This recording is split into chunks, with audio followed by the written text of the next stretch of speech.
जय श्री राम दोस्तों। मैं कल्याण भगत स्वागत करता हूं आपका अम्बे कल्याण चैनल पर।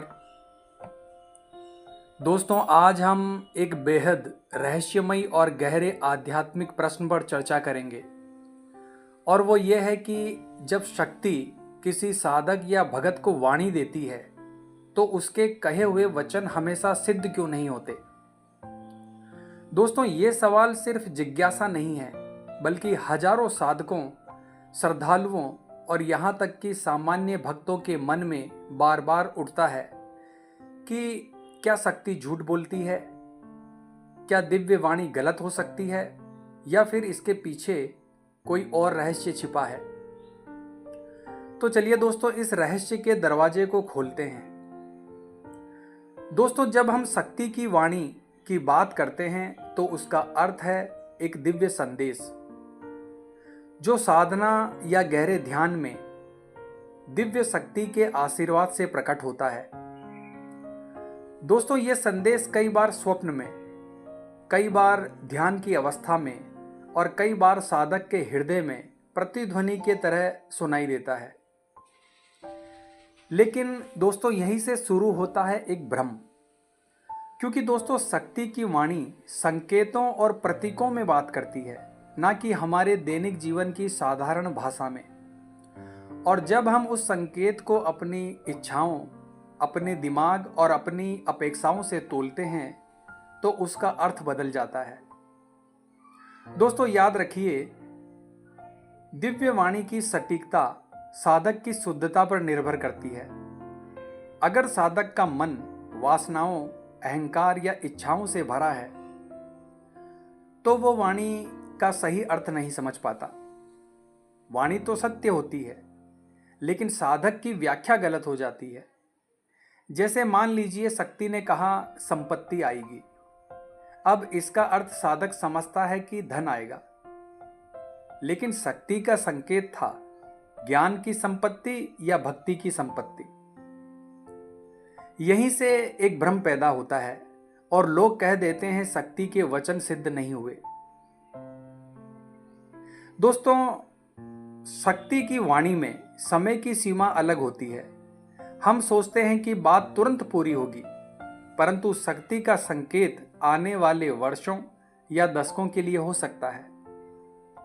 कभी कभी वाणी इसलिए भी असिद्ध लगती है क्योंकि वो प्रारब्ध और कर्म फल से टकराती है।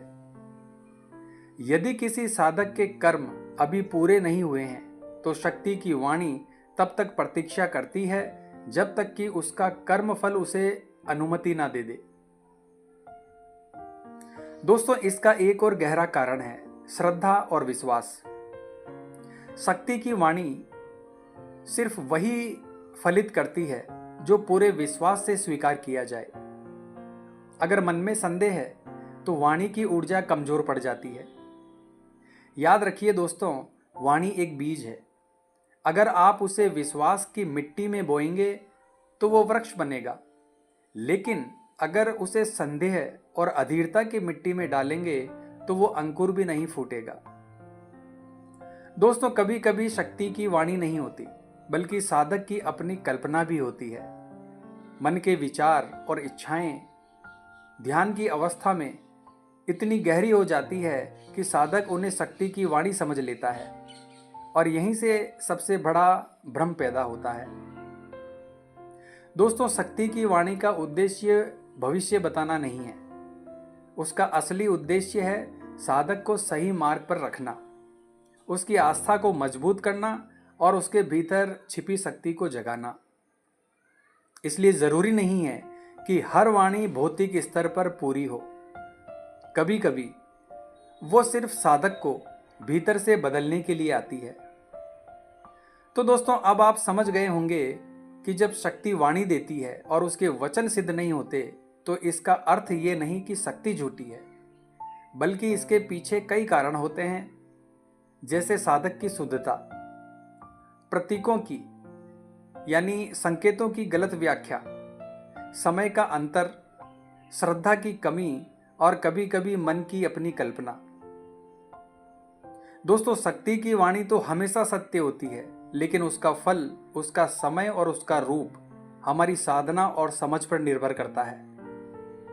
इसलिए अगली बार अगर आपको शक्ति की वाणी प्राप्त हो तो उसे अपनी इच्छा से मत तोलिए, बल्कि गहरे ध्यान और श्रद्धा से उसके संकेत को समझने की कोशिश कीजिए। याद रखिए दोस्तों, शक्तियां कभी झूठ नहीं बोलती। सत्य वही है, बस हमें उसे पहचानना सीखना है। तो दोस्तों, आज की वीडियो में बस इतना ही। मिलते हैं फिर इसी प्रकार की अगली वीडियो के माध्यम से। जय मां अम्बे, जय श्री कल्याण।